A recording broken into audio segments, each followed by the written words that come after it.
Bonjour et bienvenue. Je vous propose de peindre ensemble ce tournesol flamboyant qui est plus facile à réaliser que ce qui n'y paraît. Donc vous avez les couleurs, vous avez l'esquisse et donc on commence par le cœur. Alors le cœur, je le mouille, voilà, avec de la terre de sienne, une espèce de jus, avec de la terre de sienne très diluée parce que vous voyez c'est très pâle. C'est juste pour mouiller, voilà. Et en plus, alors ça commence à colorer un peu le papier. L'autre avantage, c'est que comme ça, à l'écran, vous voyez mieux ce que je mouille. Deux avantages. Voilà, donc vous mouillez votre cœur tranquille. Et ensuite, vous y ajoutez dans la partie la plus claire de l'orange et vous complétez avec de la terre de sienne brûlée. Voilà. Alors, vous pouvez garder votre cœur comme ça parce qu'il est magnifique. Il est vraiment, voilà, il est flamboyant, il est magnifique. Vous pouvez le laisser comme ça. Moi, j'ai choisi d'y ajouter du bleu. Alors, c'est du bleu d'outre-mer. Alors, pourquoi j'ai ajouté du bleu c'est pas du tout pour respecter la réalité du tournesol qui peut avoir un cœur très foncé quand les graines sont mûres. Je l'ai fait parce que, en fait, pour donner un peu, pour un contraste donc au niveau des valeurs, par rapport à l'aquarelle finale, parce que vous avez quand même, sur une page, vous allez avoir un fantastique tournesol bien jaune. Voilà, sauf que le jaune, c'est une couleur claire et il n'y a rien qui rééquilibre de l'autre côté. Et donc, je voulais qu'il y ait un contraste de valeur, c'est pour ça que j'ai ajouté du bleu. Donc, parce que le bleu avec avec la terre de sienne brûlée, ça fait du marron. Et donc ensuite, je me suis amusée à mettre du sel. Donc là, c'est pareil, vous n'êtes pas obligé de mettre du sel. Vous voyez l'effet que ça fait. Enfin, sur la photo de départ, si ça ne vous plaît pas, vous ne mettez pas de sel. Moi, j'ai mis du sel parce que ça m'amusait. Donc j'ai mis donc c'est du sel moyen, il ne faut pas trop en mettre quand même. Voilà. Et donc alors, si vous êtes sûr de vous, vous peignez comme ça en sachant que c'est en train de sécher et que faut pas trop toucher, faut pas que le jaune aille toucher sur le cœur. Si vous n'êtes pas trop sûr, vous laissez sécher. Alors pour les pétales, ça donne pas, c'est pas d'une grande difficulté, j'ai pris le pinceau au numéro 8 et j'ai fait mes pétales. Il faut juste faire attention à ce que, bon, ça il y a l'esquisse, et sur l'esquisse j'ai fait attention. Il faut juste faire attention que les pétales ne soient pas de la même épaisseur, qu'ils ne soient pas orientés pareil, voilà. Et donc, par contre, ce que l'esquisse ne montre pas, mais qu'il faut faire quand on peint, il faut jouer avec les trois nuances.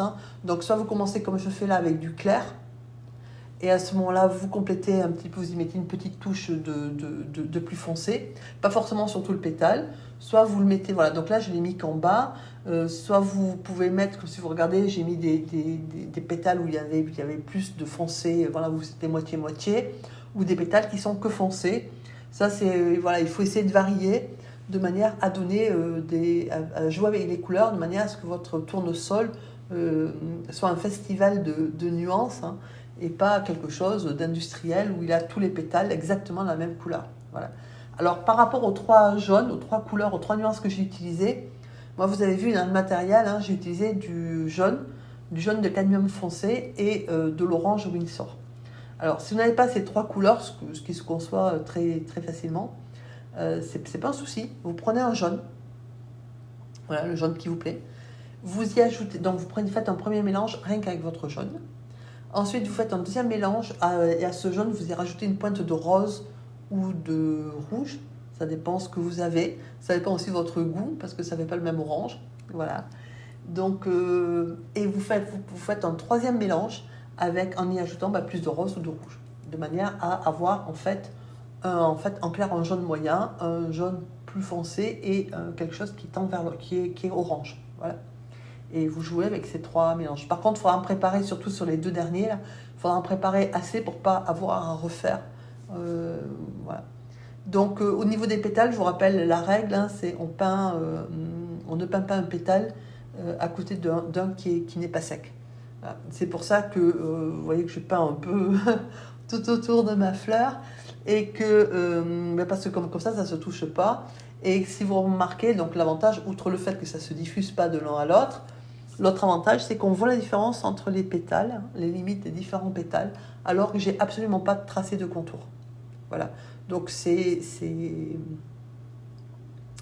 voilà. Donc c'est un petit peu long, mais alors une fois que vous avez fini votre premier tour de pétales, vous faites la deuxième couronne, c'est-à-dire les pétales qui sont dessous les premiers et dont on voit qu'une partie, hein, c'est genre une pointe, voilà. Vous faites donc selon le même principe, hein, vous essayez évidemment, s'il y a des pétales qui sont plus clairs en première couronne, ben ceux du dessous seront peut-être un peu plus foncés. Enfin voilà, vous essayez de faire jouer vos nuances de couleurs. Et ensuite, vous ajoutez un petit peu de vert. Alors moi, j'ai ajouté en vert, j'ai été très sobre hein, là-dessus. J'ai mis que la tige et quelques feuilles. Et c'est pas des feuilles de tournesol. Je ne sais pas si vous avez vu les feuilles de tournesol, mais c'est pas forcément esthétique. Le tournesol étant quand même une plante assez rustique. Hein. Donc moi j'ai mis juste des feuilles, voilà, de manière à donner un petit peu de vert, hein, à ajouter un petit peu de vert dans le paysage, on va dire. Alors pour le vert, je vous recommande de le faire. Et de le faire avec les couleurs que vous venez d'utiliser, c'est-à-dire le bleu et le jaune que vous avez déjà utilisé. Voilà. Pourquoi? Parce que c'est une question d'harmonie et d'intégration. Hein. Si vous faites votre vert, que vous utilisiez, quel que soit le jaune que vous utilisez par rapport aux trois qu'on a, et ou quel que soit le bleu, là j'ai commencé par du bleu de cobalt hein, parce qu'il était dans la palette. Je suis en train d'y ajouter du bleu d'outre-mer que j'utilisais pour le cœur. Quel que soit le mélange de couleurs que vous allez faire sur votre feuille de toute façon va s'harmoniser avec l'ensemble sans aucun souci. Pourquoi? Parce que les couleurs que vous allez utiliser, elles sont déjà présentes dans l'aquarelle ailleurs.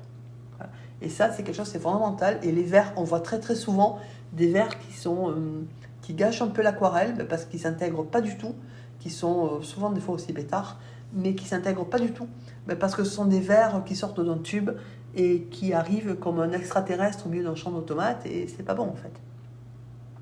Voilà, donc si vous voulez quelque chose d'harmonieux, qui s'intègre bien, faites votre vert. Voilà, en plus, vous économiserez de l'argent, c'est pas plus mal. Ça évitera d'acheter une quantité de verres qui ne servent pas à grand chose. Et vous faites vos verres avec les couleurs, le bleu et le jaune que vous allez utiliser. Et ensuite, alors vous pouvez vous arrêter là parce que c'est tout mignon, mais vous pouvez aussi vouloir continuer et donner un peu plus de relief à la fleur. Et dans ces cas-là, il faut mettre un petit peu d'ombre et quelques veines aux pétales. Alors, pour l'ombre, on s'entend, c'est un tournesol. Le tournesol, il est tourné vers le soleil, comme son nom l'indique. Donc, il n'y a pas non plus une ombre fantastique dessus. Donc, il y a l'ombre des pétales les uns sur les autres. Voilà. Alors, j'ai fait des ombres assez discrètes, juste pour donner du volume à la fleur.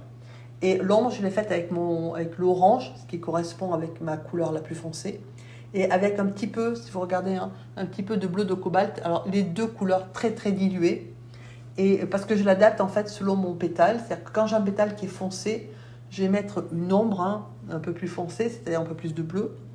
Et quand j'ai un pétale qui est clair, parce qu'il y en a qui sont très clairs, j'ai mis en fait, il y a plus d'orange que de bleu en fait dedans, de manière à ombrer, à donner du volume, mais pas non plus à ce que ça se voit trop.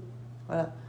C'est pour ça que mes ombres elles sont discrètes, elles sont juste là en fait pour donner du volume voilà, à la fleur.